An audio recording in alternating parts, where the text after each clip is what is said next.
ನನಗೆ ಅದ್ರ ಬಗ್ಗೆ ಮಾಹಿತಿ ಇಲ್ಲ. ಅದನ್ನು ಪರಿಶೀಲನೆ ಮಾಡಿ ಅಂತ ನಾವು ಕೇಳ್ಕೊಂಡಿದ್ದೀವಿ. ಇವತ್ತು ನಮ್ಮ ಹಿಂದೂ ಜಾಗರಣ ವೇದಿಕೆಯವರು ಕೂಡ ಇದ್ರ ಬಗ್ಗೆ ADGP ಅವ್ರ ಮುಂದೆ ಇದು ಆ ಕಟ್ಟಡ ಅಕ್ರಮವಾಗಿದೆಯಾ ಅದು ಸಕ್ರಮವಾಗಿದೆಯಾ ಅದ್ರ ಬಗ್ಗೆ ನಗರಸಭೆಯಿಂದ ಮಾಹಿತಿಯನ್ನು ಪಡೆದುಕೊಂಡು ಕ್ರಮ ಜರುಗಿಸಬೇಕು ಅಂತ ಕೇಳ್ಕೊಂಡಿದ್ದಾರೆ. ಪೊಲೀಸರು ಕಾರ್ಯಪ್ರವೃತ್ತರಾಗ್ತಾರೆ ಅಂತ ನಮ್ಗೆ ಗೊತ್ತು. ಈಗ ಸಿದ್ದರಾಮಯ್ಯ ಅವರು ಹೇಳಿದ್ದಾರೆ ಸರ್, ಬಿಜೆಪಿ ಅವರು ರಾಜಕಾರಣ ಮಾಡ್ತಿದ್ದಾರೆ ಈ ವಿಚಾರದಲ್ಲಿ.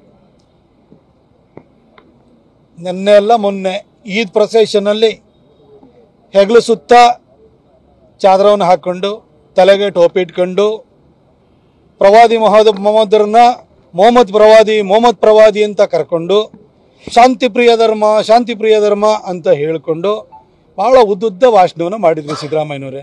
ಈ ಕಲ್ಲು ಬಿಸಾಡಿದವ್ರು ಯಾರು? ಶಾಂತಿ ಪ್ರಿಯರದ ತಾಣವಾಗಿರುವಂಥ ಮಸೀದಿಯಿಂದಲೇ ಕಲ್ಲು ಬಿದ್ದಿದೆ. ಅವರು ಶಾಂತಿ ಪ್ರಿಯರಿಲ್ಲ ಅಲ್ಲ ಅಂತೇಳಿ ಹೇಳಿ ಜಗತ್ತಿಗೆ ಗೊತ್ತಿದೆ. 57 ಇಸ್ಲಾಮಿಕ್ ದೇಶದಲ್ಲಿ ಎಲ್ಲೂ ಶಾಂತಿ ನೆಲೆಸಿಲ್ಲ. ಅವರೇ ಬಹುಸಂಖ್ಯಾತರಾದರೂ ನೆಲೆಸಿಲ್ಲ.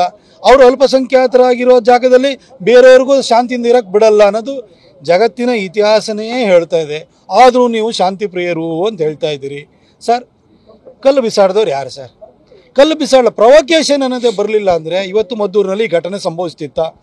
ಕೆರಗೋಡಿನಲ್ಲಿ ಏನು ಭಾರತದ ತ್ರಿವರ್ಣ ಧ್ವಜ ಹಾರಿಸಿದರೆ ತಗಾದೆ ಶುರುವಾಗುತ್ತೆ. ಕಳೆದ ಸಾರಿ ನಾಗಮಂಗಲದಲ್ಲಿ ಗಣಪತಿ ಪ್ರೊಸೆಷನ್ ಟೈಮಲ್ಲಿ ಕಲ್ಲು ಬಿಸಾಡಿದ್ದು ಮಾತ್ರ ಅಲ್ಲ, ಅಂಗಡಿ ಮುಂಗಟ್ಟನ್ನು ಸುಟ್ಟಾಕಿದ್ರು. ಈಗ ಮದ್ದೂರಿನಲ್ಲಿ ನಡೆದಿದೆ.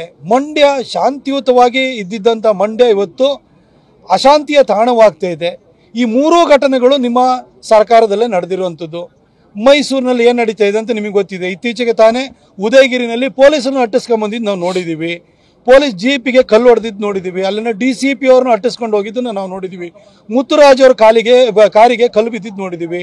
ಕಮಿಷನರು ಸೀಮಾ ಲಾಟ್ಕರ್ ಅವರ ಕಾರನ್ನೇ ಜಖಂ ಮಾಡ್ಲಿಕ್ಕೆ ಹೋಗಿದ್ದನ್ನು ನಾವು ನೋಡಿದ್ದೀವಿ. ಇವೆಲ್ಲ ನಿಮ್ಮ ಕೆಳಗಡೆನೇ ಆಗ್ತಾ ಇರೋಂಥದ್ದು ಸರ್. ಯಾಕಾಗಿ ಈ ಮುಸಲ್ಮಾನರಲ್ಲಿ ಒಂದೊಂದು ಜನ ಪುಂಡ್ರಾಗ್ಬಿಡ್ತಾರೆ ಯಾಕೆ ಹೇಳಿ?